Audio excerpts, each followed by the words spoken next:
अस्सलाम क्लास 5। आज हम unit number 8 forces in action के टॉपिक फ्रिक्शन की रीडिंग करेंगे।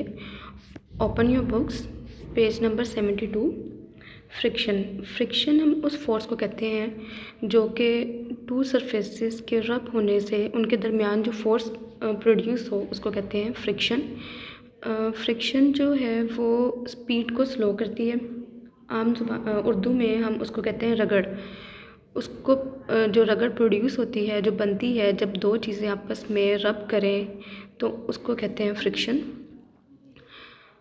एग्ज़ाम्पल है कि अगर हम कोई बुक जो है उसको ज़मीन पे पुश करें तो वो इतनी स्पीड से मूव नहीं करेगी, क्योंकि बुक की सरफेस और ज़मीन की जो सरफेस है वो आपस में रब होंगी और उससे फ्रिक्शन प्रोड्यूस होगी जो कि जो बुक है उसकी स्पीड को स्लो करेगी मूव करने में। जैसे कि एग्ज़ाम्पल है बॉल की। जब हम बॉल को मूव करते हैं, हम उसको पुश करते हैं स्पीड से तो वो मूव करता है।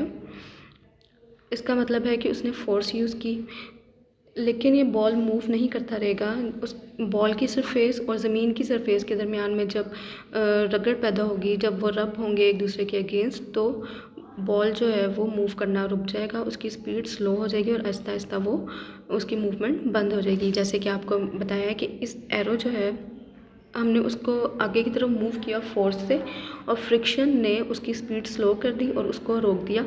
मतलब फ्रिक्शन जो है वर्क करती है ऑपोजिट डायरेक्शन टू फोर्स। इसी तरह एग्जांपल है कि जब हम ज़मीन पे चलते हैं तो हमारे पाँव और ज़मीन की सरफेस के दरमियान अगर फ्रिक्शन होती है तभी हम मूव करते हैं। अगर ये फ्रिक्शन ना हो तो हम लोग गिर जाएं, हम लोग जो है वो उसी फोर्स के साथ कंटिन्यूस मूव करते जाएं और गिर जाएं। लेकिन फ्रिक्शन है तभी हम अपनी बॉडी को कंट्रोल करके तो ज़मीन पे चल सकते हैं।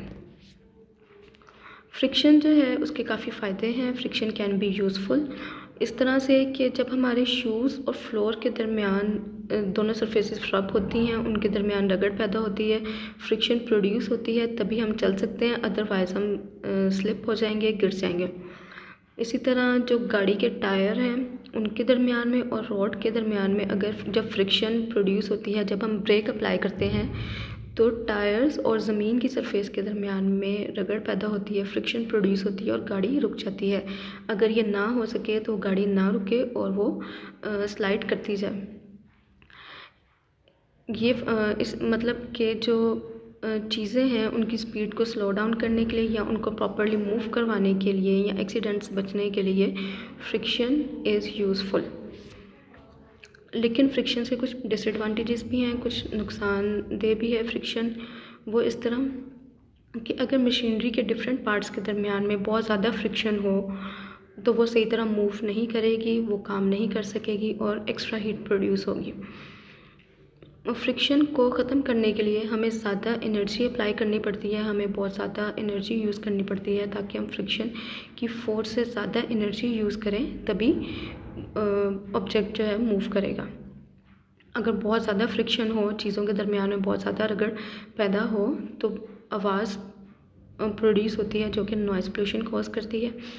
इसी तरह जंगलों में जो आग लग जाती है वो इस वजह से लगती है कि ट्रीज़ की जो ब्रांचेस हैं जब वो आपस में एक दूसरे के साथ रब होती हैं, उनके दरमियान बहुत ज़्यादा रगड़ पैदा होती है तो वहाँ पे आग लग जाती है जो कि बहुत नुकसानदेह है। फ्रिक्शन को हम कैसे कम कर सकते हैं, ये इसके यहाँ पे डिफरेंट वेज बताए गए हैं। अगर हम कोई लुब्रिकेंट अप्लाई कर दें, लुब्रिकेंट हम कहते हैं किसी भी ऑयली चीज़ को, हम वहाँ पे ऑयल अप्लाई करें, उसको नरम करें, उनके दरमियान में अगर जो फ्रिक्शन है तो उस ऑयल से कम हो जाएगी, वो सरफेस जो है स्मूथ हो जाएगी। अगर हम उस सरफेस को पॉलिश करते हैं तब भी फ्रिक्शन कम हो जाएगी। एंड जिस तरह यहाँ पे एक बैग दिया गया है, अगर इस बैग को हम ज़मीन के साथ रब करवाएं तो फ्रिक्शन बहुत ज़्यादा होगी, वो बैग मूव नहीं कर सकेगा। लेकिन यहाँ पे अगर हम व्हील्स ऐड कर दें बैग में तो जो व्हील्स हैं वो सरफेस पे ग्लाइड करेंगे, इजीली मूव करेंगे, तो फ्रिक्शन कम हो जाएगी और मूवमेंट ज़्यादा हो जाएगी। सो ऑयल अप्लाई करने से, पॉलिश करने से, या अगर हम व्हील्स जो हैं उनको ऐड करते हैं तो फ्रिक्शन कम हो सकती हैं और चीज़ें स्पीड से मूव कर सकती हैं, उनके दरमियान में मूवमेंट ज़्यादा हो जाएगी और फ्रिक्शन कम हो जाएगी। So it's all about friction.